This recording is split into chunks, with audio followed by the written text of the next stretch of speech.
अस्सलाम वालेकुम। उम्मीद करती हूँ कि आप सब लोग खैरियत से होंगे। हमारा आज का जो टॉपिक है वो एक स्टूडेंट ने कमेंट किया था, तो मैंने सोचा कि आज इसी पे वीडियो बना लेती हूँ।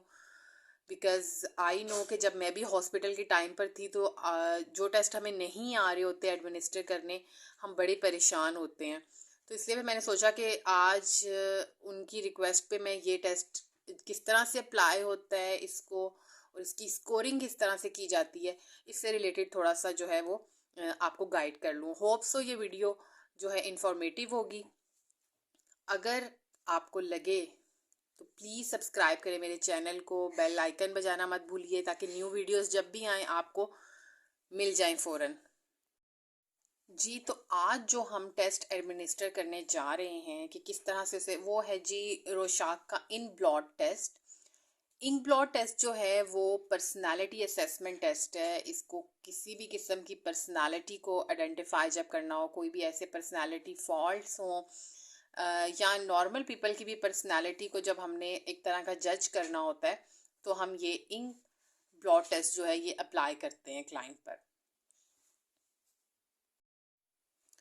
थोड़ा सा हम लोग टेस्ट के बारे में पहले बात कर लेते हैं कि एक्चुअली ये टेस्ट कब पब्लिश्ड हुआ था। ये 1921 में ये टेस्ट पब्लिश्ड हुआ था और ये किस तरह से इसकी कंस्ट्रक्शन कैसे हुई थी इस टेस्ट की। आप लोगों को जो साइकोलॉजी के स्टूडेंट्स हैं और जो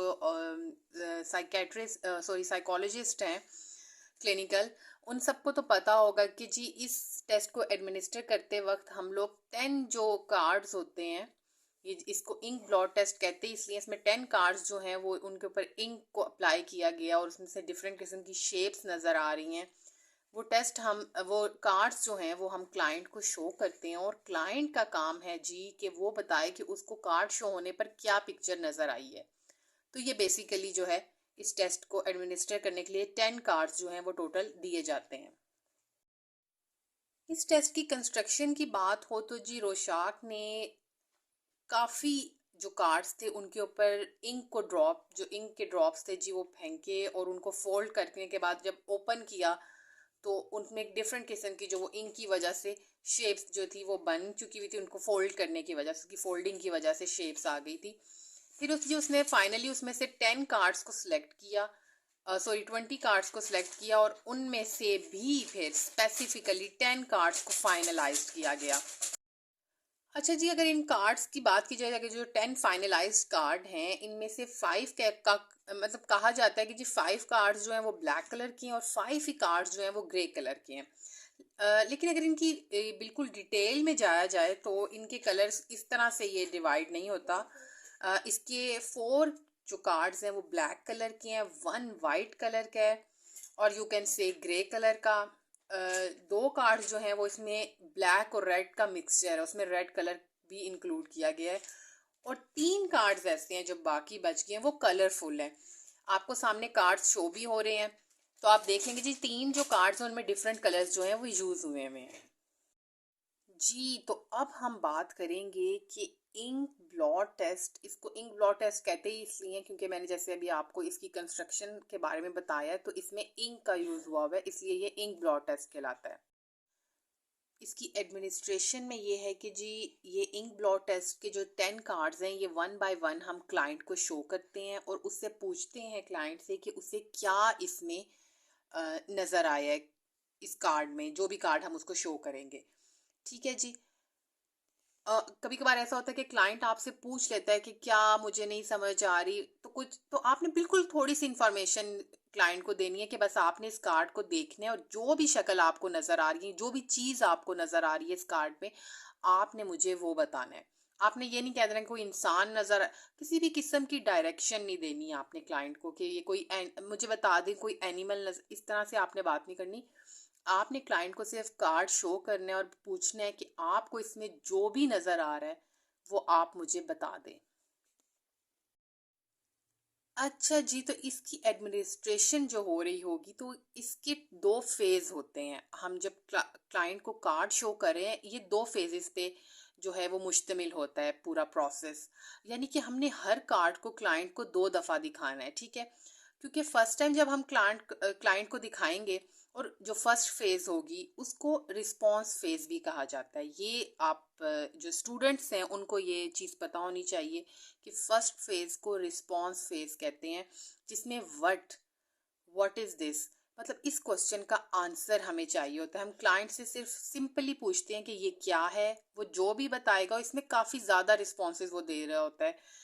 कभी वो कहेगा ये इसमें मुझे जी बटरफ्लाई नज़र आ रही है, कभी वो कहेगा मुझे इसमें नहीं कोई इंसान नज़र आ रहा है, कभी कहेगा मुझे कोई एनिमल नज़र आ रहा है। अपने रिस्पॉन्सेज भी चेंज करता जाएगा वो, कभी रिस्पॉन्स चेंज, लेकिन एक फाइनल रिस्पॉन्स पे वो पहुंच जाएगा एट द एंड। जो फर्स्ट फेज है रिस्पॉन्स फेज, ये बिल्कुल फ्री एसोसिएशन की तरह, यानी क्लाइंट के जो दिल में आता है वो बोलता जाएगा, उसको चेंज भी करेगा। इसमें आपने हर चीज़ को नोट करना है एज अ क्लिनिकल साइकोलॉजिस्ट, कि क्या क्लाइंट किस तरह से कार्ड को पकड़ रहा है, उसको रोटेट किस तरह से कर रहा है कार्ड को ड्यूरिंग एडमिनिस्ट्रेशन, और क्या उसके रिएक्शंस हैं। फेस के रिएक्शंस आपने ज़रूर चेक करने हैं उसके, यानी कि कार्ड को फ़ौरन देखते ही उसके एक्सप्रेशंस क्या थे, वो एक्सप्रेशंस चेंज हुए हैं। फॉर एग्जांपल कभी कभार वो हंस पड़ेगा, कभी उसको मतलब हैरान हो जाएगा। आपने हर रिस्पॉन्स जो है वो नोट करते जाना है जी। तो फिर इसी तरह से सेकंड फेज स्टार्ट होगी, जिसको हम लोग इंक्वायरी फेज भी कहते हैं। ये जो है ये व्हाट एंड हाउ के पर जो है वो मुश्तमिल होती है ये वाली फेज, यानी इसमें जब हम क्लाइंट से पूछेंगे कि आपको ये क्या नज़र आ रहा है और क्यों नज़र आ रहा है, तो वो जो है वो अपनी थोड़ा सा, ये अब देखें स्पेसिफिक होता जा रहा है, यानी कि उसका रिस्पांस जो है वो थोड़ा सा स्पेसिफिकल होगा, और वो अपने रिस्पांस जब देगा तो आपने वो चीज़ ज़रूर नोट करनी है कि वो क्या, हर रिस्पांस जो है वो रिकॉर्ड प्रॉपर किया जाएगा।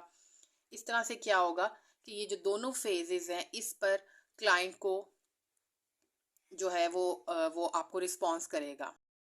अच्छा जी, यहाँ पर मैं आपको बताती जाऊँ कि ये जो इसकी स्कोरिंग होगी इंक ब्लॉट टेस्ट की, ये बिल्कुल जो साइकोलॉजी के स्टूडेंट्स हैं वो फ़ौरन समझ जाएंगे कि जिस तरह से हम एचटीपी की इंटरप्रिटेशन करते हैं, सेम इसी तरह से इसकी प्रॉपर इंटरप्रिटेशन होती है। इसका एक मैनुअल होता है जिसमें हर बात का कि क्या मतलब होगा वो प्रॉपर दिया जाता है। अच्छा, मैनुअल जो है वो मैं यूँ ऑनलाइन डिस्कस नहीं कर सकती, कुछ एथिकल भी होते हैं हमारी मतलब ये एथिकली रॉन्ग चीज़ कंसीडर की जाती है कि हम जो है वो इस तरह से इंटरप्रिटेशन भी बता दें। ठीक, फिर ये होगा कि कोई भी आपको साइकोलॉजिस्ट के अलावा कोई भी बंदा है जो वो एक दूसरे के की पर्सनालिटी जो है वो उसकी असेसमेंट स्टार्ट कर देगा, इसलिए मैं मैनुअल जो है उसको यहाँ डिस्कस नहीं करूँगी। मैं ये ज़रूर बताऊँगी कि क्लाइंट जो जो रिस्पांस देता है उसका क्या क्या मतलब होता है, और आपने किस तरह से एट द एंड उसके जो स्कोरिंग है वो करनी है, किस तरह से आपने इंटरप्रिटेशन करनी है। तो ये चीज़ हम ज़रूर डिस्कस करेंगे, लेकिन ये नेक्स्ट वीडियो में करेंगे वरना बहुत लेंथी वीडियो हो जाएगी। तो इसलिए मैं अभी जो मेरा फर्स्ट पार्ट था मैं उसमें यही सिर्फ आपको बताना चाह रही थी कि एक्चुअली इंक ब्लॉट टेस्ट जो है वो होता क्या है, उसकी एडमिनिस्ट्रेशन आपने करनी किस तरह से, टोटल कितने कार्ड होते हैं और कार्ड्स किस तरह के दिखते हैं। ये कार्ड्स आपके पास होने चाहिए ताकि इजीली आप जो है वो एडमिनिस्टर कर लें। सॉफ्ट में ये आपने नहीं शो करवाना क्लाइंट को आप जी। तो आपने हार्ड में ये कार्ड्स जो है क्लाइंट को देने, ताकि रोटेशन किस तरह से वो कार्ड्स की कर रहा है, हर चीज़ जो है वो आपने नोट करनी है। ठीक, तो उम्मीद करती हूँ कि ये पार्ट जो इंक ब्लॉट टेस्ट का था आपको इन्फॉर्मेटिव लगा होगा। अगर लगा है तो प्लीज़ लाइक माय वीडियो और सब्सक्राइब करें चैनल को ज़रूर। Thank you so much. इंशाल्लाह नेक्स्ट स्कोरिंग की वीडियो के साथ जल्द मैं आऊँगी। Thank you so much.